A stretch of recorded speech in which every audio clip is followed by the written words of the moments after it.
चमकते हैं भोला का पारी, चंदा हा चमकते हैं भोला का पारी, चंदा हा चमकते हैं भोला का पारी।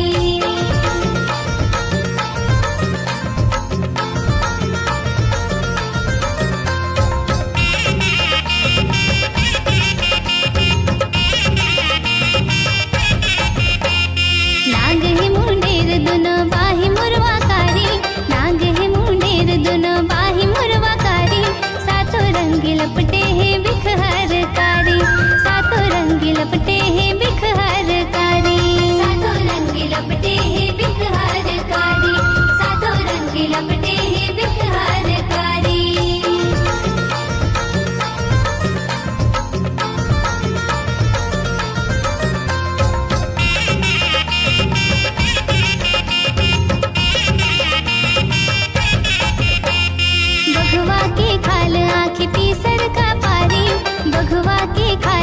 राखती सड़का पारी, चुप रहे राख भोला तन माँ पारी, चुप रहे राख भोला तन माँ पारी, चुप रहे राख भोला तन माँ पारी, चुप रहे राख भोला तन माँ पारी।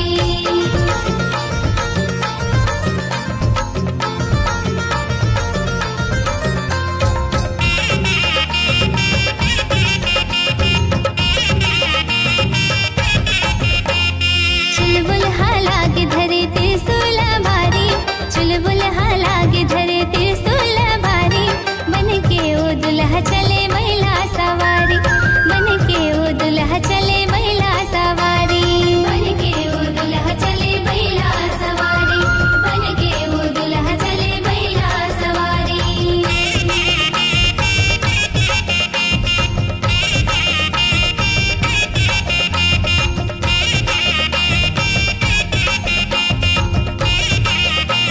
बोले सरगौरा गौरी की जय।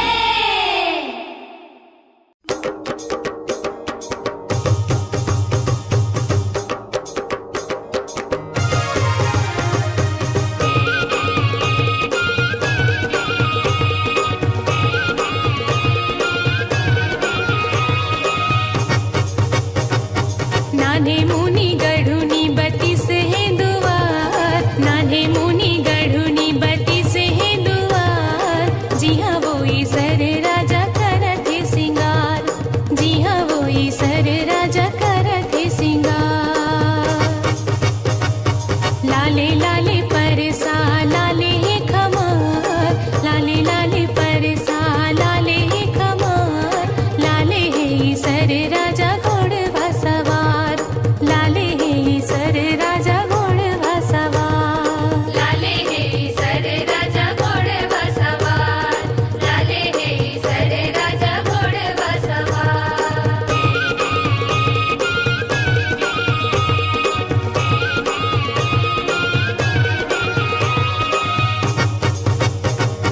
धनी धनी होई सरकल तुम्हारे, धनी धनी होई सरकल तुम्हारे, घोड़ वाला छोड़ के बैला माँ चले आए, घोड़ वाला छोड़ के बैला माँ चले आए। धनी धनी हो गौरी अकल तुम्हारे, धनी धनी हो गौरी अकल तुम्हारे, पाल किला छोड़ के किचवा माँ चले आए, पाल किला छोड़ के किचवा माँ चले आए, पाल किला छोड़ के किचवा माँ चले आए, पाल किला छोड़ के किचवा माँ चले आए।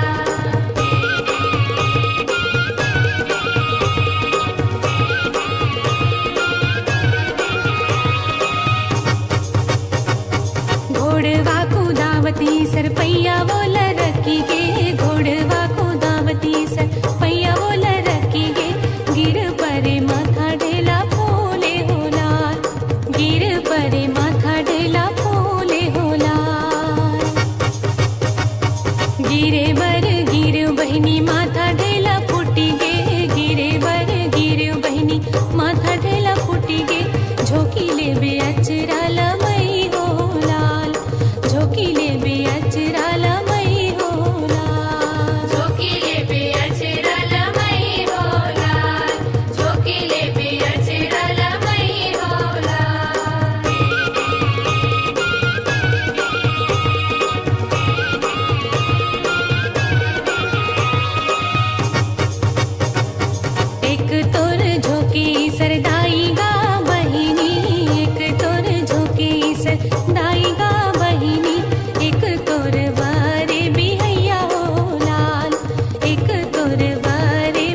अन कहीं भूसा हो समुद्र के पानी, गौरी हंसाने ला माटी। अन कहीं भूसा हो समुद्र के पानी, गौरी हंसाने ला माटी। अन कहीं भूसा हो समुद्र के पानी, गौरी हंसाने ला माटी।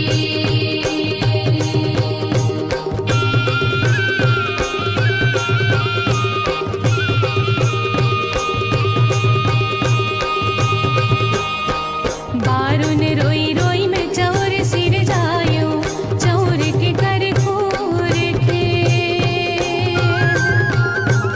बारुन रोई रोई में चौर सिर जायो, चौर के कर खोर खे।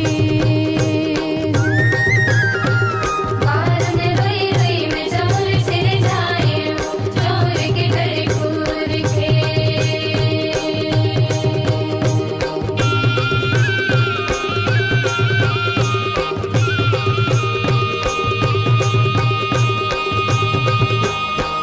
काखर आए मोर नंदिया वो बैला, चौर के कर खोर खे। काखर आए मोर नंदिया वो बैला, चौर के कर खोर खे। आखर आए मोर नंदिया वो बैला, चौर के घर खूर खे।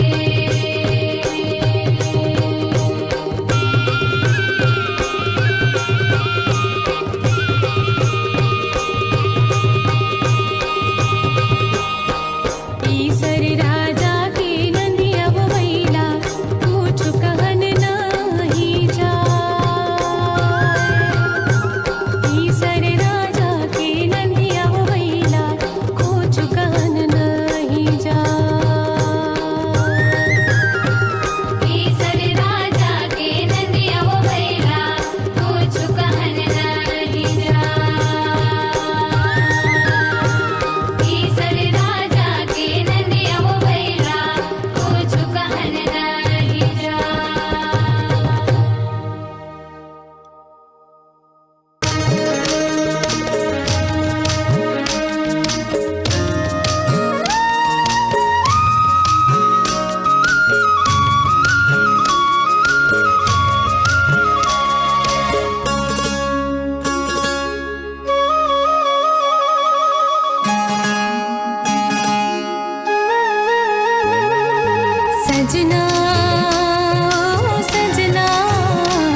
भाई हमारे यूट्यूब चैनल से जुड़े रहिए और इसी प्रकार से लोकगीत से रिलेटेड सॉन्ग आप अपने चैनल पर देखने को मिलेगा।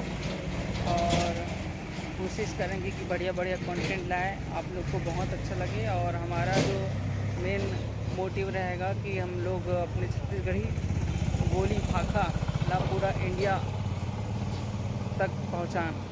और इमें सबसे बड़े जो मेन कारक रही आप मन मेन हाथ रही आप मन के ज़्यादा से ज़्यादा आप वीडियोस को शेयर करें लोगों तक और हमारे चैनल के साथ जुड़े रहिए।